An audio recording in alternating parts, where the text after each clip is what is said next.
So pretty recently, Capital One decided to refresh the Capital One Saver card. And so because of that, I finally decided to complete the Capital One Duo. So I now have both the Capital One Venture X and the Capital One Saver. And in this video, I'm going to get into the exact reasons for why I decided to do so and why I think this can be such a strong setup. So before I get into some of the positives and the exact reasons for why I decided to get the Capital One Duo personally, I wanted to give you a general overview of what the Capital One Duo looks like. So we're going to start with the Venture X, which probably a lot of you are familiar with. But essentially, the Venture X is going to be the travel component of this duo. And so you are going to get some travel related benefits. So you have a $300 annual travel credit right here that can cancel out a lot of that $395 annual fee, effectively bringing you to like $95, assuming that you travel at least once per year. And then you can use that $300 travel credit that has to be used through the Capital One travel portal.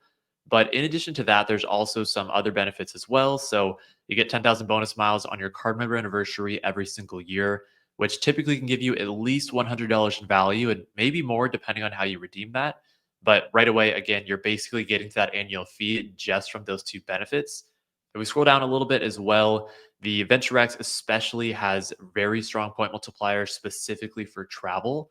So you're going to get 10x back on hotels and car rentals booked through the Capital One travel portal, 5x back on flights and vacation rentals, once again, booked through the Capital One travel portal, and then 2x back on all of their purchases.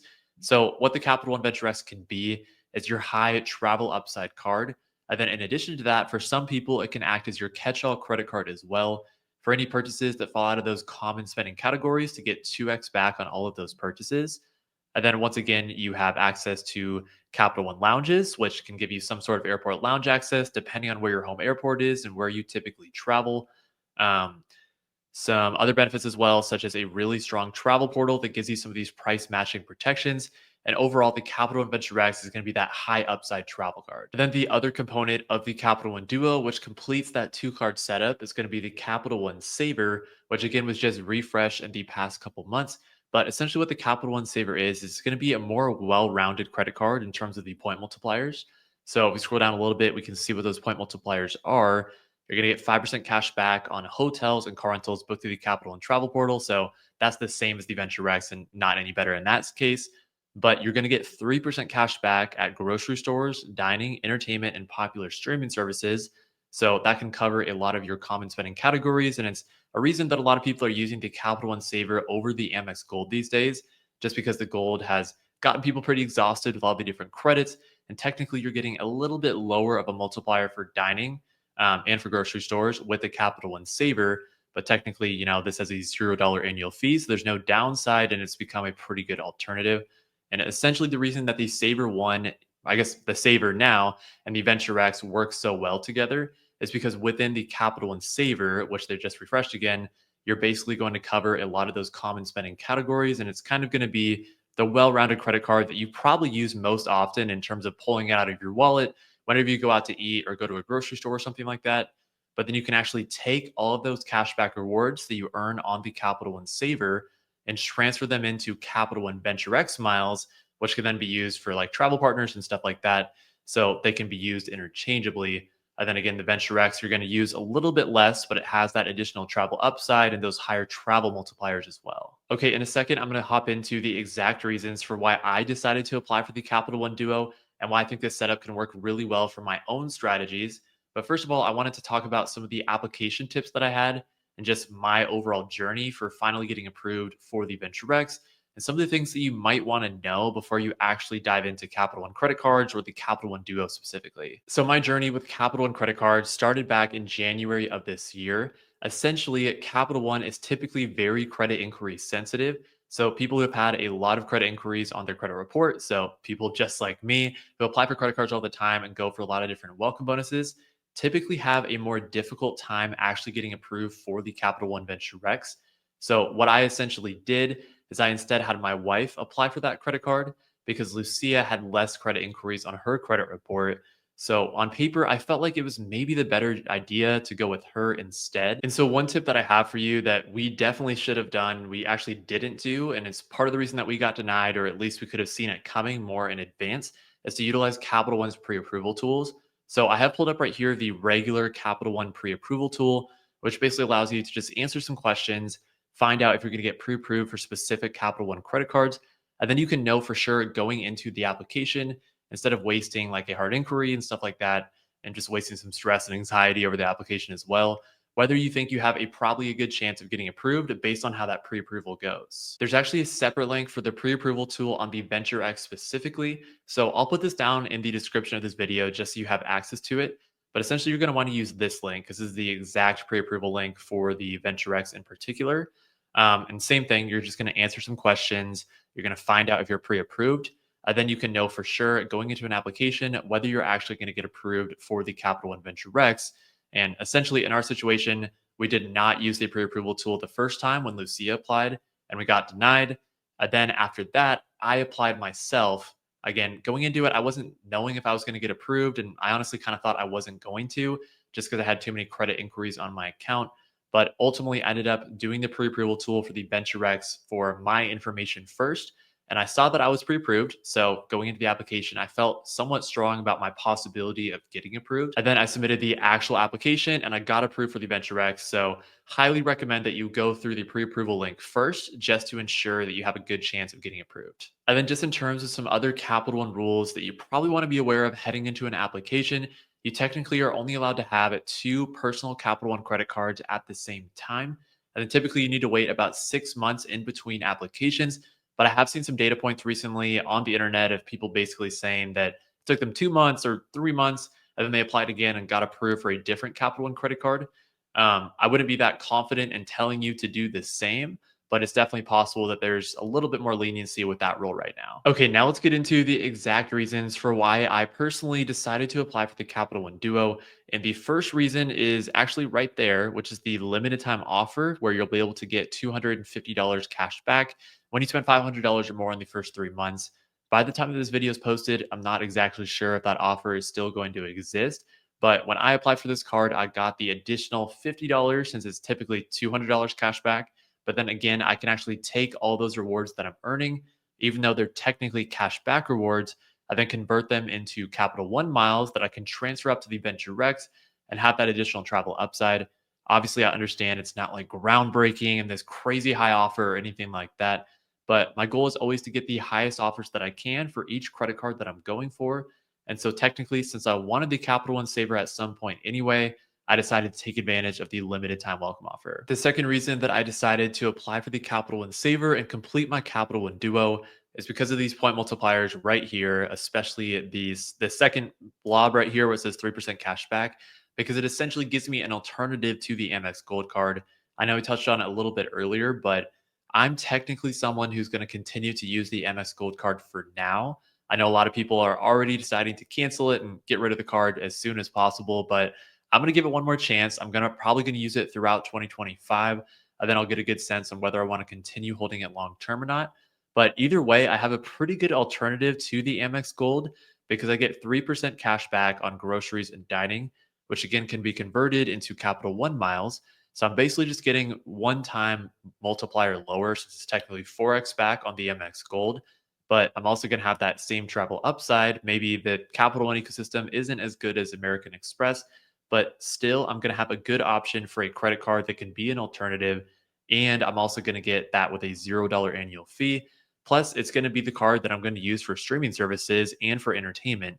So, especially if I, have a sports game, let's say I buy Mariners tickets or something through Ticketmaster or something like that, I'm going to use the Capital One Saver to actually make that purchase. The next reason that I decided to get the Capital One Duo is because the point multipliers actually complement each other really well. So I have the point multipliers pulled up for the Capital One Venture Rex.